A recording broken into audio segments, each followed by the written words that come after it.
Dahulu kala, di Jawa Barat terdapat sebuah kerajaan yang dipimpin oleh raja bernama Sumbi Perbangkara.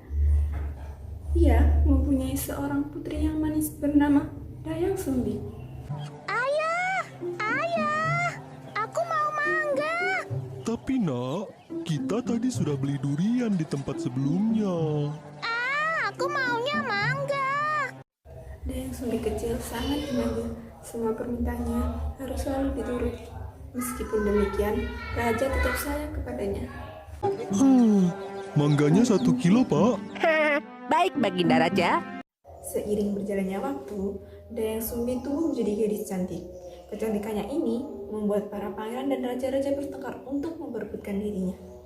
Demi menghindari pertengkaran antara pangeran dan raja, Dayang Sumbi akhirnya menyendiri ke sebuah pondok di tepi hutan. Di pondok itu, Dayang Sumbi gemar menenun hingga suatu saat ketika sedang asik menenun, tiba-tiba Aduh, benangku jatuh. Malas sekali untuk mengambilnya. Aku bersumpah, bagi siapapun yang mengambilkan benangku, akan kujadikan suami apabila dia laki-laki. benang yang jatuh tersebut diambil oleh Tumang, yaitu anjing pengawal raja yang menemani Dayang Sumbi selama di pondok. Betapa terkejutnya Dayang Sumbi ketika Tumang tiba-tiba berubah menjadi seorang manusia. Ia menceritakan bahwa sebenarnya ia adalah jelmaan seorang dewa. Ia akan berubah ke wujud manusia ketika bulan purnama.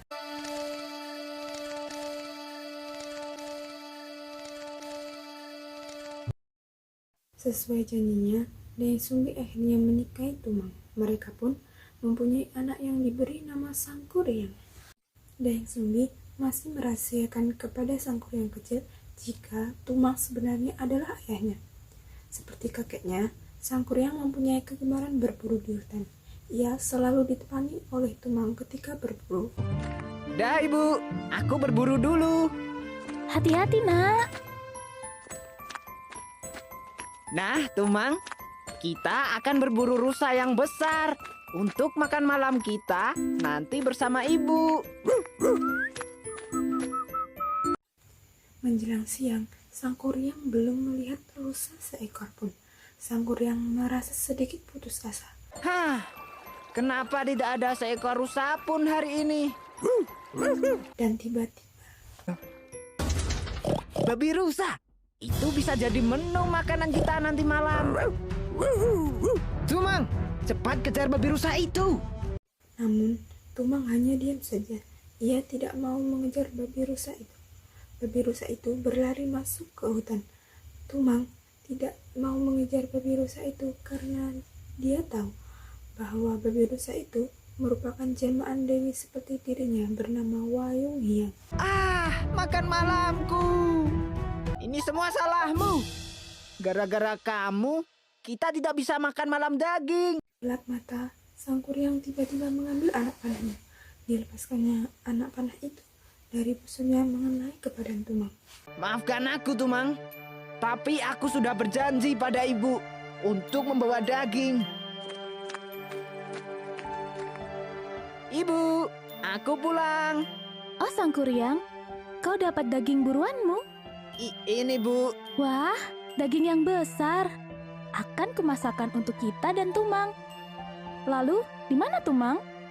Maaf, Ibu. Sebenarnya daging ini adalah Tumang. Astaga, Sangkuriang. Dayang Sumbi sungguh marah mendengar penjelasan Sangkuriang.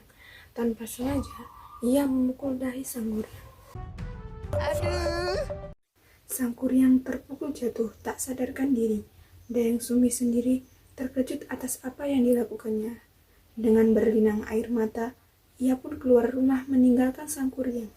Pelariannya terhenti di sebuah gua. Di dalam gua, Dayang Sumbi bersemedi. Sang dewa menganugerahkan kecantikan yang abadi. Ia akan terlihat awet muda. Sementara itu, Sangkuriang berada di pondok. Sangkuriang siuman dari pingsannya. Ketika terbangun, ia tidak menemukan ibunya dimanapun. Ia pergi meninggalkan rumah karena kecewa kepada sang ibu yang lebih menyayangi Tumang daripada dirinya. Hingga akhirnya ia bertemu dengan Pertapa Sakti. Ia pun berguru kepadanya. Waktu terus bergulir dari pagi menjadi siang, siang menjadi sore, dan sore menjadi malam. Sang kuryang kecil kini berubah menjadi pemuda yang gagah. Tak sengaja, ia dipertemukan kembali dengan ibunya.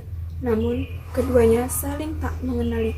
Demikianlah Dayang Sumbi dan sang kuryang kembali bertemu dan akhirnya saling menyukai. Siapa gadis yang sedang memetik buah itu? Sang kuryang benar-benar jatuh cinta kepada Dayang Sumbi. Ia pun meminta agar Dayang Sumbi mau menikah dengannya. Dan hari ini sang kuryang berniat bertanya sekali lagi. Wahai Dayang Sumbi, kapankah kau mau menerima lamaranku? Dayang Sumbi bersedia menikah dengan sang kuryang. Saat hendak menjawab lamaran sang kuryang, Dayang Sumbi dikejutkan oleh bekas luka yang ada di dahi sang kuryang. Bekas luka itu. Kau? Kita tidak bisa menikah. Kita tidak bisa hidup bersama. Kenapa? Itu karena kau sebenarnya adalah anakku. Kau bercanda? Mana mungkin? Itu terlihat dari bekas luka di dahimu. Itu luka yang dulu aku buat. Aku tidak percaya. Bagaimanapun juga, aku akan menikah denganmu. Kau sungguh keras kepala. Baiklah, jika kau benar-benar ingin menikahiku, aku punya 2 permintaan. Buatkan aku sebuah kapal besar dan sebuah bendungan dalam waktu 1 malam. Baiklah, aku akan mewujudkan keinginanmu. Tanpa diketahui Dayang Sumbi, sang kuryang yang sakti mampu memanggil jin untuk mewujudkan permintaan Dayang Sumbi. Ia memerintahkan para jin untuk membangun kapal dan membangun waduk dalam waktu malam itu juga. Malam itu, Dayang Sumbi yang penasaran memeriksa kerja sang kuryang. Betapa terkejutnya dia mengetahui sang kuryang hampir selesai. Ia segera berdoa kepada dewa untuk mengagalkan pekerjaan sang kuryang karena ia tidak mau menikahi anaknya sendiri. Doa Dayang Sumbi dikabulkan malam itu. Tiba-tiba berjalan sangat cepat. Matahari tiba-tiba menyingsing. Para jin kabur meninggalkan kapal yang belum selesai. Kau tidak bisa memenuhi permintaanku. Kita tidak bakal menikah. Tidak! Sang kuryang yang marah menendang kapal buatannya. Kapal besar itu pun terbalik terkelungkup. Semakin lama, kapal itu tertutup oleh tanah dan berubah menjadi gunung. Gunung itu kini terkenal sebagai Gunung Tangkuban Perahu, yang berarti perahu terkelungkup. Do you think I'm fragile?